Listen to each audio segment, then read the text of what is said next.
You know, Mike, you couldn't get dressed any better than that. But it's all good. I love his I mean, tie. it That's is a what great. it Isn't is. that a Yeah. great tie?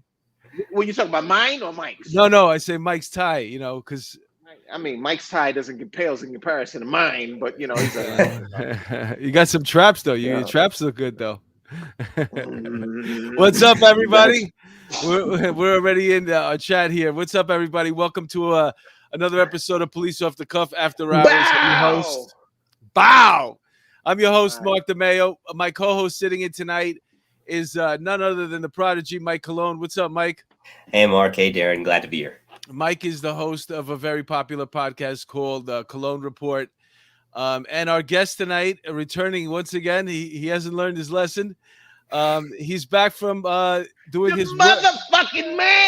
What do you doing mean, his yes? world You mean tour. the whole show is me. All right. Doing it. He went on a world tour. We're gonna hear all about it right now. He's a beautiful man. What's up, Dr. Darrin Porcher? What's going on? I just got finished having sex with 8 midgets in a cave in Africa. Uh-huh. But now I'm back. Wait. Now Now that you mentioned that, well, let me just ask you a quick question.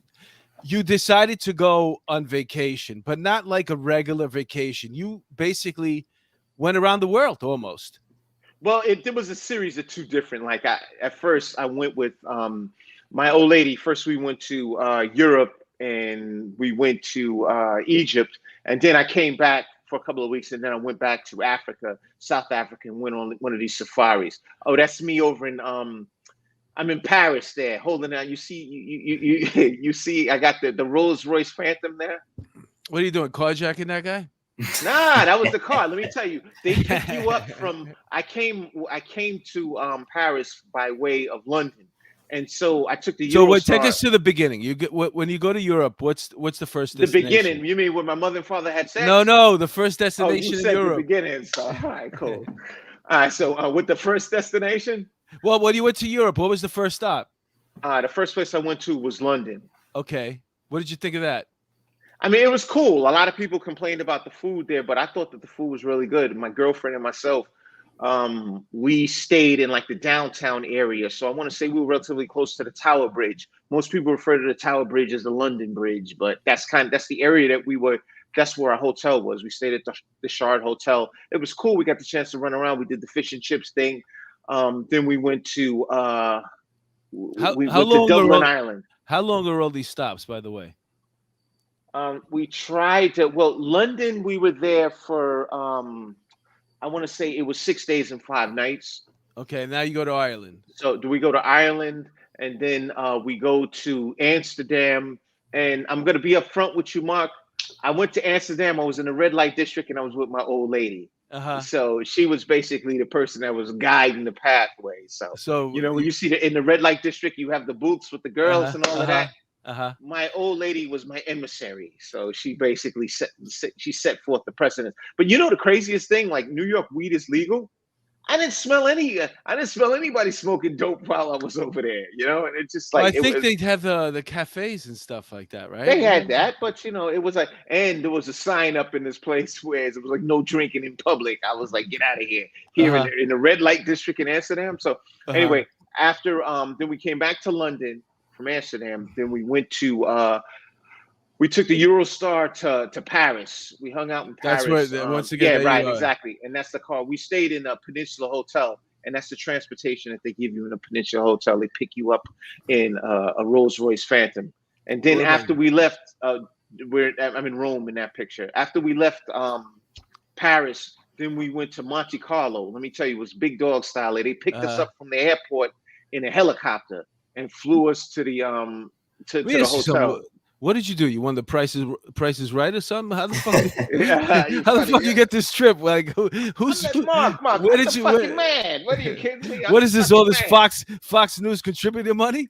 Yeah, no, so I went over there, and Monte Carlo was cool. The room I stayed in was $4,000 a night. So it was, actually, man, I can even pull up. I don't know if I can pull up the. I did a video for my room. The room was like huge. So they picked us up in a helicopter, flew us to the hotel. We rocked out there. Then we went to this place called Saint Tropez. beaches, stuff like that, because that was on my girlfriend's bucket list. She wanted to go to San Tropez, so we went there. Needless to say, you're getting sex whenever you want it on this trip. Right? Oh, well, no. It goes up. Really? And down. Really? Yeah, you're shelling out all this big bucks, taking all of the. Nah, I don't want to hear it. She should have been like, "Do you want it now?" Every 10 minutes, she should ask you, "Do you want it now?" It could be better. Every 10 minutes, they should ask you that. Do you want it now? Oh man! Look, Mike is hey, Express. I'm on this podcast, and they said that since I took you there, me and you I should be getting sex whenever I want. And I'm letting them know what the truth is. No, okay. So and if I had it my way, because I'm still in love, you're at that point, like we're coming up on a 5-year point. So I'm still, you normally 2 years, you're out of love, you're looking at other chicks in magazines, but I'm still all the way locked in. It's funny. You'll fight on a trip like she's that. She's redline. No, we didn't fight at all. No, I'm just saying you will though. You could be in paradise and still like some shit pops off. Nah, but anyway, her birthday is in 2 weeks, so I had to go out and buy her. Something else. Buy her. Yeah, what the something fuck? else? Man, really? The trip should speak for the whole year. I had to get her a $10,000 Chanel bag. No, you didn't. And a 3-day. Yeah. I'm serious. I got a $10,000. You got to be careful. You want me to show it to you? No, what I'm saying is right now they got that $600 bank account thing. Yeah. Is it? Yeah, you're gonna pop. You're gonna pop. They're gonna be looking into your shit. But I'm gonna rock out with Dave DeMayo, Mark DeMayo. Forgive me. Go back to Saint Tropez. So what happened? So Saint Tropez was nice. There was a whole lot of beaches and stuff like that. And then we came back to Monte Carlo, and then from Monte Carlo we went to Rome. And Rome, that's why I guess where you saw the picture. Right, exactly. You notice my shirt matches the Colosseum. As a black person, we gotta coordinate, right? You can't stop there. You gotta coordinate, right? So Rome was cool, man. The food was really good. And then after we left Rome, we went to Cairo, Egypt, and we hit the pyramids. And that was on her bucket list. So that's why we went there. But it was actually, it was pretty cool to see. It was a very interesting experience to see the pyramids and the Sphinx up close. But there was a lot of poverty in Cairo. Oh man, please. They make the squeegee guys here in New York look like millionaires, man. Yeah, so I would imagine, man. Yeah, but then we came back, and then a couple of weeks later, that's when we flew over we went to Cape Town, South Africa. We hung out there for a couple of days, and then we flew from Cape Town to this place called Kruger National Park. And let me tell you, we did Qatar Air, and this is I give a plug to somebody. Yeah, you see, I got the elephants. That many people ask me, is that Photoshop? No, I didn't realize. So after the picture was taken, that the elephant was that close. And my old lady, she was like, "Damn," she felt a little nervous because the elephant was that close. And I was like, "Wow," I didn't realize it until after I saw the picture that the elephant was that close. There's no gates up or anything to that effect. If you can be lunch meat if they want you to be. What about this one? So, yeah, the giraffes, they're not confrontational, so you don't really worry too much about them. So, as you stand, you can get relatively as close as you want. I should say close as you want. Remember, they're wild animals, so you got to maintain some level of a distance. But they were cool. They look bigger in person. Now, this one right here, those are white rhinos. Those things are gigantic, man. When you look at these things, like I'm relatively close to these rhinos. There was a herd of rhinos, and I got the chance to see them up close and personal. It's unfortunate you have poachers that come and they kill these animals for their ivory tusks, and they actually had poachers patrols out there. They had like rifles and shit, and they actually kill the poachers out there. There's no taking them into custody and answering for a charge. No, they smoke them on the spot. Good. I'm happy to hear that. Yeah. So this is something you always wanted to do, or did you go to the doctor and get some bad news? That was my bucket list. Her bucket list was Cairo, Egypt, and Saint Tropez. My bucket list was to go on one of these African safaris. As a black guy, Mark, we always want to go to Africa, right? Go back to the motherland. You know what? I just had this morbid thought. I was like, man, if I find out I get cancer, and now I want to do all the things I always wanted to do, like go see the rest of the world. I couldn't really get too far. Like I'll be like, all right, you could go to You go to Chicago if you want, but that's all you can afford. Like, I'm not getting out of the country. No, that's not true, Mark. Are you an island guy? Are you like doing island vacations? No, Are I you in the do those. I cruises? do. I'm just kidding. But what I'm saying Okay, is no, that because you struck that me as is. an island guy. You struck me as an Oh, my island guy favorite that place would. is Jamaica. I love Oh, Jamaica. really? I could You go to struck me as an island guy, and you saw Staten Island in the purview of your island vacation, uh-huh. and you went on a cruise with the Staten Island ferry to get there. No, but I admire the fact that you did that. Yeah, That's in a. Most people don't take the time to do that. You know what I'm yeah. saying? Most people We're are, going to especially. Hawaii in a couple of weeks. Actually, in Uh December, we're going to Hawaii for huh. Christmas. Uh huh. So Does your girl know that it's all downhill after this? Like, there's no way you can top this no, year. no, no. You know why? No, no. We're going to Maldives in February, I didn't even know. Valentine's Day. I didn't even know that existed. What is that? I Yeah, know it's a that. place. It's a It's a place place. in the Indian Ocean. It's just like it's super pristine island resort, Uh and huh. so I'm taking it there. You God know, bless you, so man. I wish let I me was. tell you why I'm Let me doing tell you all of this. something, bro. I wish I was your girl right now. No, no, I'm a straight guy, Mark. So you Pause. know that. Two guys on the same mattress. Nah, that's gunfire. No, just for the trips, man. Yeah, Hey, well, Mike, you want to give a shout out to the people that are checking in tonight on the comment section over here? Yes, let's shout them out now in order. Jen Lowe, Maui Swift, of course. We have Tony Lee Blair. Excuse me if I mispronounced that. Joan Pachola. I saw the Pranzos in there earlier. Angela Ang, of course. Scrolling through retired NYPD.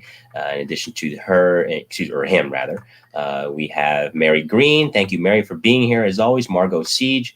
Or Sieg, Lorna McKenzie, Boxing MMA, of course, is a constant. He's one of the moderators. So, as always, a very good presence here on Police. Margot, Siege, Diane Wilson, and Kristen Cure. There are new members, so a big shout out to them. Thanks for tuning in tonight. I love having Darrin on. I forgot to mention this earlier, but we only have Darrin tonight for a little bit over half an hour. And so we'll go quick, and we're gonna have a very short show tonight. So we'll go quick. We'll hit him with fire. I just want to talk about a couple of things. Now, first of all, where are we right now? 12 minutes into the show. No, I'm thinking, what should we do first? No, because we heard about the safari. I'm bored with it already, to tell you the truth. No, because I'm jealous. nah, that's all good. There's a whole bunch of things we could talk about. No, I got a couple of things here. What I want to talk about. Yeah. Well, let's hit this one first. I'll let you let this sink. Oh fuck! Wait a minute. Share. I want to share video. Oh no. Sorry, I'm getting my shit together here. I got it now.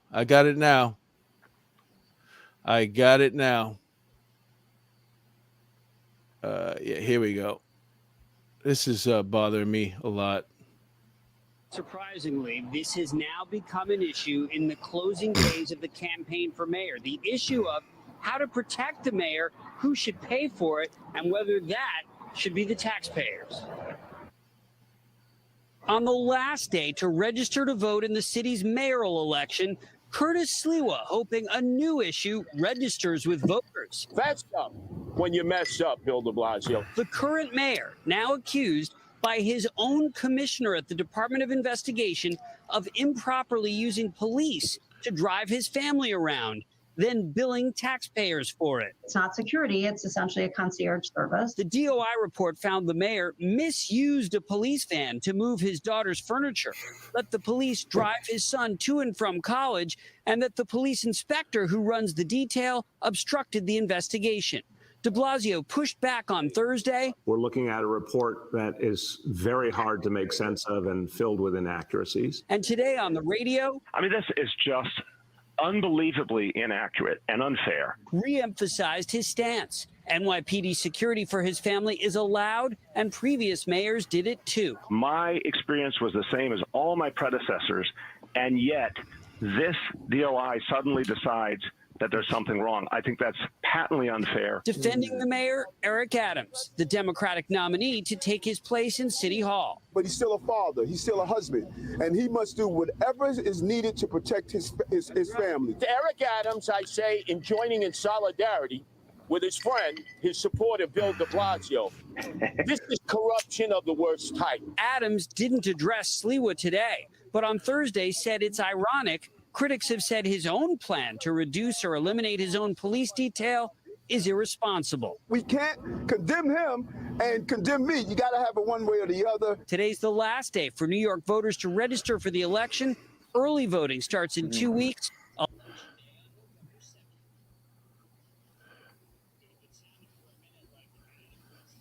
We pulling the trigger here, Mark, or what? Hold on 1 second. Let me get back to you over here. Okay. So it's an interesting thing that the This is am I back? Okay. Yes. It's an interesting thing that the inspector is the one to hang again. Isn't that an odd thing that continues to happen every time this guy gets into a mess? It's the inspector or the under person or the people that are under those people. You know, shit rolls downhill, man. Sorry, go ahead, Darrin. I didn't mean to interrupt. Nah, go ahead, Mike. Just briefly, I wanted to say, this isn't the first time we hear about this. A few years ago, that detail that Mr. Sif mentioned in regards to them driving his son back and forth from Yale University, that was the original transgression that was being explored. Then that died down. My question is here, and I'm sure that Darrin could explain it, why now, with 2 months left before he goes, wayward and wherever he chooses to go post-December, are we hearing about it again? It doesn't seem like it makes sense, the timeline at least. Well, as far as I'm concerned, Mayor Bill de Blasio is the quintessential mayor of New York, and there's been no better mayor than Bill de Blasio ever. And when we get a great guy like this that comes under fire, I really think it speaks volume to how the media unfairly treats Bill de Blasio. And if you believe that line of shit that I just gave you, I'm selling the Brooklyn Bridge and I'm throwing the White Stone in as a constellation. Bill de Blasio is the epic failure as an elected official. So when we speak to what happened recently with his security detail, something that came up a couple of years ago is you kind of partially made mention to, Mike, was his security detail was driving around his son Dante as he was smoking dope in the backseat of the police car, and they tried to keep that as hush-hush as possible. This is pre-legalization of weed, I might add. So that being said, now we've turned the corner, and he still continued to use the NYPD as a concierge service. Look, this is my thing. Is the mayor's family entitled to a police detail for protection? If there's a threat assessment that proves that there's a credible threat against his family, I understand it. But moving furniture and all of that other shit should totally be out of the question. And that being said, de Blasio is I want to say, a grade 1 coward, because he hides behind others and he never steps in front of anything and says, look, the buck stops with me. This is my fault. Therefore, I take responsibility. No, it's always this person. It was always that person. It wasn't me. This is an overreach. It's an overreaction. So this is basically a reflection of a coward. And I'm fortunate to live in a city like New York and know that he's out of here in less than 90 days. In terms of who's coming in, as Mike made mention to, why is this happening at the late stage of his tenure in City Hall?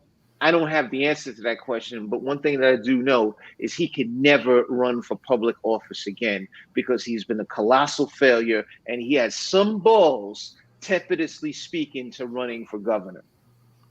Well, since we're on the subject, maybe it's tit for tat. I don't know whether I'm trying to follow the timeline here, but just a couple of days before this became relevant news, this was, and let me share this with you.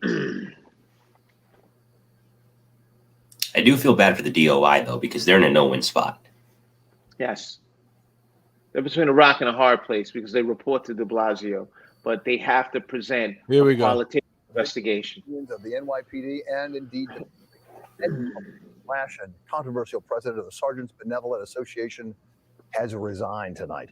This after the FBI raided his home and the union's office earlier today. Sources say he's the target of expense report irregularities. His departure, a very big deal. Here's Eyewitness News reporter Josh Einiger. You want to say anything? He isn't known for his silence, but Ed Mullins kept his thoughts to himself today when reporters greeted him at his Port Washington house. Controversial chief of the NYPD Sergeants Union will now resign under the cloud of a federal criminal investigation. It is clear, the union wrote to its members tonight, that President Mullins is apparently the target of the investigation. Given the severity of this matter or the uncertainty of its outcome, the executive board has requested he resign from his position as president. This evening, he agreed to tender his resignation. This morning, a team of FBI agents descended on the downtown offices of the Sergeants Benevolent Association, parading on foot with boxes of documents back to Federal Plaza blocks away. Agents also executed a search warrant at Mullins' The fact that they got to walk A with lot those of what he has boxes done has been really, really destructive. Especially in the middle of a crisis where we're trying to unify and we're trying to get people through together. I think he's been a divisive voice. When it comes to Mullins and the mayor, there's no love lost. The active NYPD sergeant is facing departmental charges for tweeting information about Mayor de Blasio's daughter's arrest during last year's George Floyd protests, as well as for using profane language in a tweet directed toward a sitting member of Congress and in an argument with the city's former health commissioner. Mullins has not been arrested or charged with anything, and it's still unclear what this investigation is even about.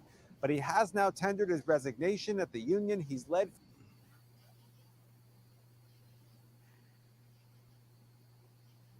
We're back, Mark. Hey, all right.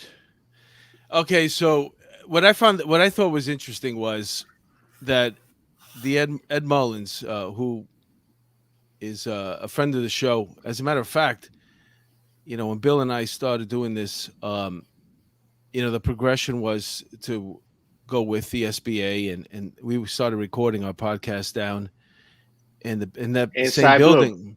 Blue. Inside Blue 360. The same building they were. Did you see them walking with the boxes? Yeah.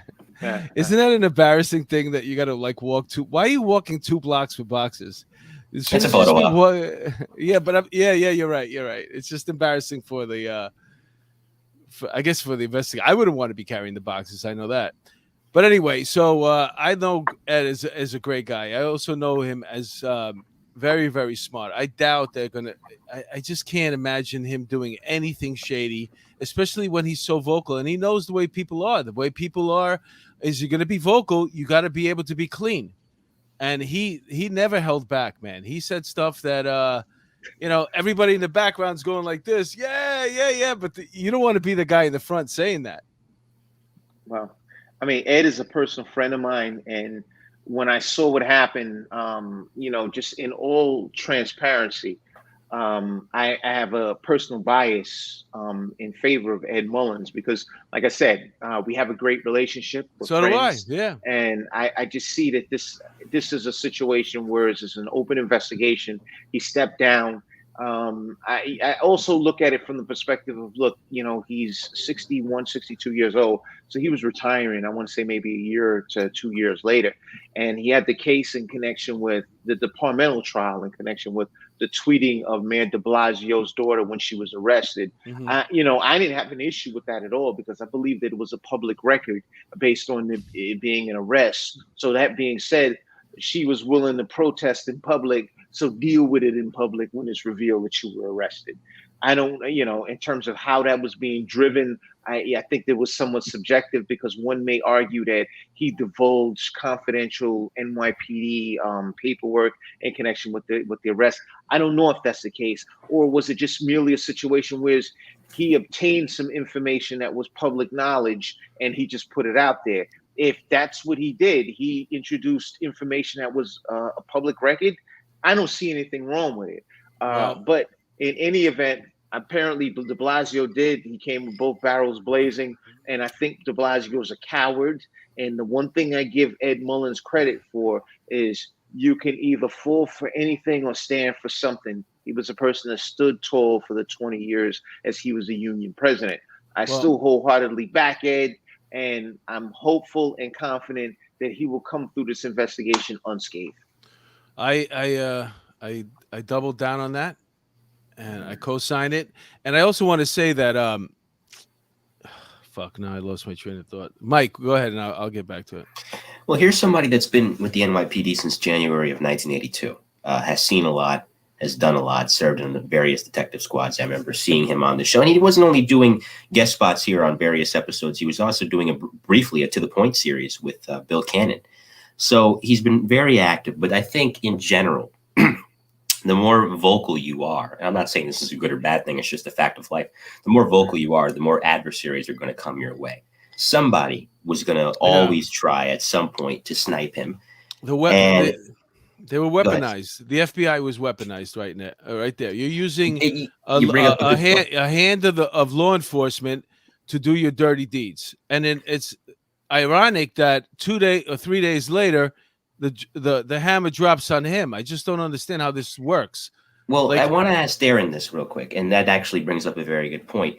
The relationship, and I know this from my friendships with the members of the NYPD bomb squad, the relationship between the FBI and the NYPD has always been a very, very precarious one, especially post 9/11. What does this do to a relationship that at times has been, let's be honest, downright hostile?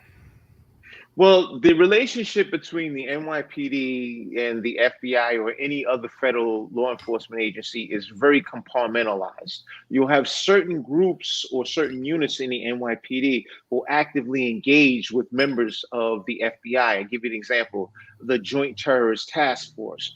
You have members of the FBI, you have members of the NYPD that work in unison on these investigations. In no way, shape, or form do I think that their relationship would go awry based on what's happening with Ed Mullins.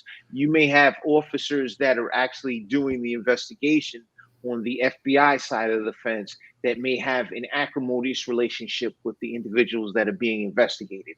You know, that's understandable. That's human nature. But when you look at it from a universal perspective, one agency compared to the next, I don't think that it's this state or of antithesis in comparison with the two agencies. You made mention of what happened during 9/11. There was, there was, I mean, I was on the job at the time. And so you had like some federal agencies that felt that they had a greater presiding position in the wake of that investigation because it was a terrorist act, looking for Osama bin Laden, trying to assess who it was. But then you also had members of the department that actually lost people, and they said to themselves, look, we need to wholeheartedly be a part of this. So I want to say there was a give and take, or there was a tug of war there, but it goes back to what you initially asked me, Mike. It's very compartmentalized, depending upon the unit that we're making reference to. That's where you can gain a focus on that relationship. But it's not a universal relationship in terms of the NYPD sees it this way and the FBI sees it that way. Hey, I want to give a shout out to Maui Swift. She gave us a super chat, $13.99. Thank you so much, Maui Swift. Maui, we love you. Retired NYPD, can I call in? No, we don't have that figured out yet. We got a lot of stuff going on right now, but if I got to handle calls too, forget it. Hey, let me ask you a question. Let me ask you a question. We're running. We're almost at the end of your time here. You got to split. We're doing a short show tonight, but Curtis Lewa versus Eric Adams showdown coming November. What is it? November 6th is the day to vote. 2 weeks is early voting. What do you think? What tell me, because there's been no scandals. Usually there might be a scandal right now. One would knock one guy right out the race. We saw that before in history. That's why Bloomberg became mayor. But there's no scandals coming up right now. So what do you think? Well, historically, the Democratic front runner has been the person that wins in a general election in a place like New York, because we have an overwhelming majority of Democratic voters that reside in the city of New York. So from a quantitative perspective, it would appear as if Eric Adams would be the favorite, and he's more than likely to be elected as the mayor. However, we go back into the 90s, mid and early 90s, Giuliani ran as a Republican and he won. And right after Giuliani, we had Bloomberg that won as a Republican. But I kind of don't peg Bloomberg as a Republican. I peg Bloomberg as an opportunist. And he fell into the silo that worked best, that worked best for him to allow him to get elected. But just case in point, Bloomberg was looking to run for president.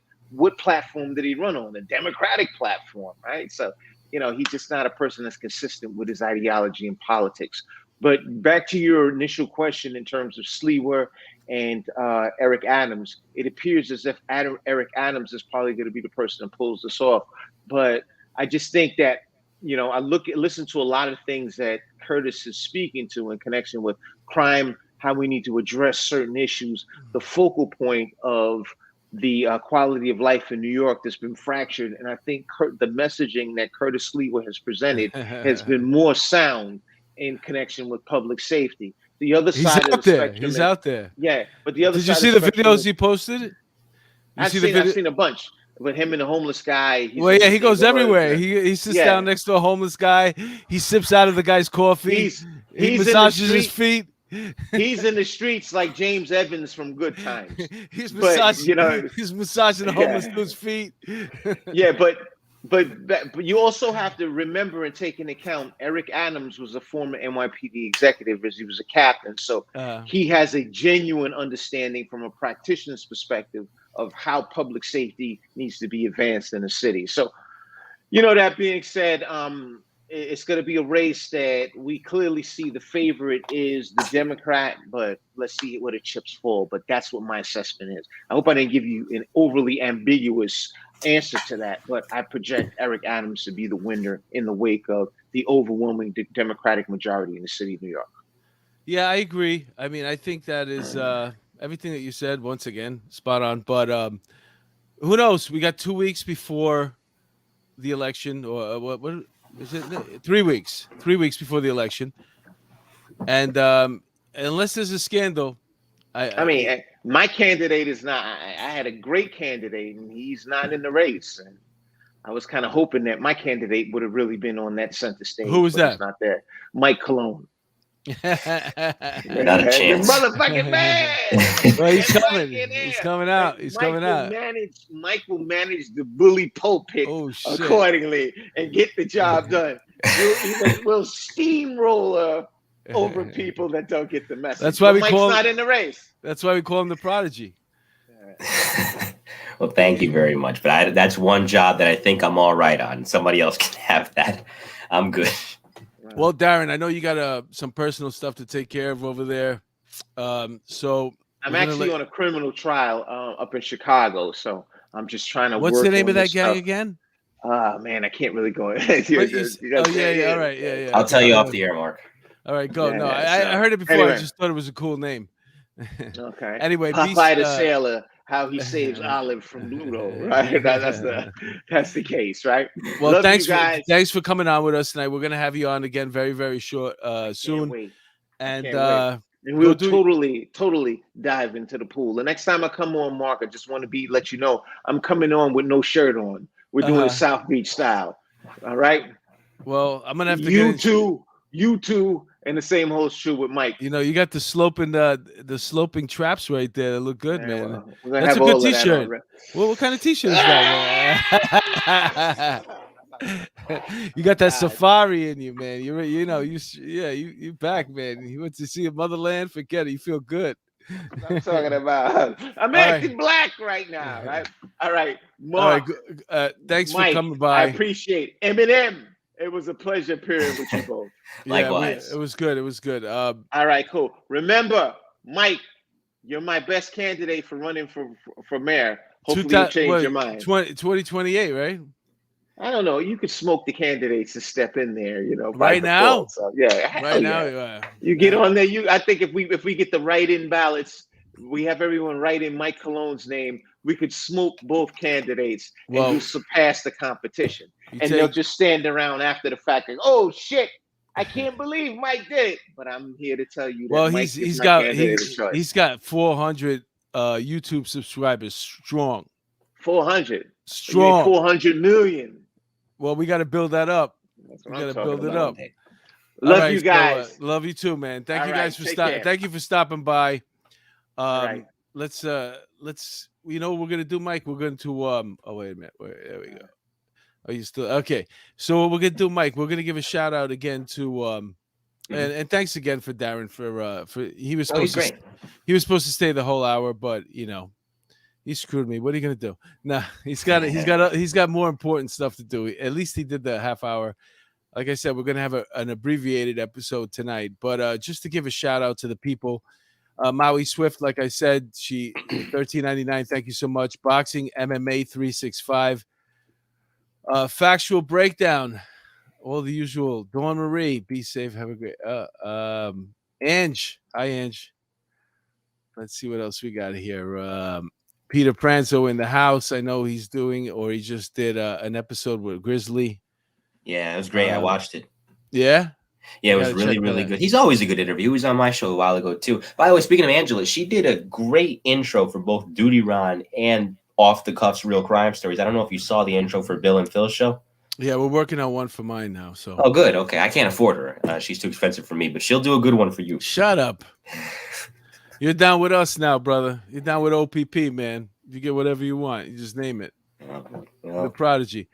What Alexander, police off the cuff. Okay. Let's get back to the Brownlee. Okay, yeah. So, well, just so you know, the format that we have here on Police Off the Cuff it's a platform, and we have several different shows. And the true crime shows and talking about the laundry, Brandon Laundry, the guy they're looking for right now. Mm-hmm. I get it. You know what I'm saying? It's like that's another show, though. And this is a different show. So Bill will be back. He's doing his own thing. What I want to mention, too, is we have merch. We have great cups and mugs and sweatshirts. We're getting hats. So if you're on the YouTube page right now, check out some of the merch. I'm going to be rocking some. I'm just waiting for my order to come in. And we also have a YouTube membership that we'd love you guys to be part of. And there's tiers on there. And not the ones that make you cry, but the ones that make you buy. Yeah, there you go. And if you're looking to sponsor with us, if you own a company, and right now we're at how many? Over 20,000, maybe 21,000 YouTube subscribers. We have over 1 million views. Email us, otcpod1@gmail.com. otcpod1 at gmail.com. Email us, and you can sponsor our show. We could use the help, and we could sell some of your products. And also, we want to mention let's do the commercial now. Yes. There we go. Okay, folks, if you need a lawyer, hopefully you don't get in trouble. But if you do, if you need a lawyer, you know what I like to say, hurry and call Joe Murray. Do not call any of these ambulance chasers. Joe Murray will help anybody out. He knows both sides of the fence. He was with the NYPD for 15 years from 1987 until his retirement in 2002. And he's been a lawyer for just as long, graduating the bar, I believe, in 2006. So if you got to call anybody, please call his office at 646-838-1702. Again, 646-838-1702. Or hit him up at his cell, 718-514-3855, 718-514-3855, or email him, joe@jmurray-law.com. Again, joe@jmurray-law.com. If you need a lawyer, again, hurry and call Joe Murray. All right. I'd be remiss if I didn't mention this. I got a couple of shows on Friday night. Where am I? VFW Post 3020. That's in Jersey. Lancaster, I think it's called. Lancaster, New Jersey. If that sounds familiar to you, come on out. It's going to be a great time. I'm also doing another show on Saturday at the Waterside, 225 Ellis Street, Staten Island.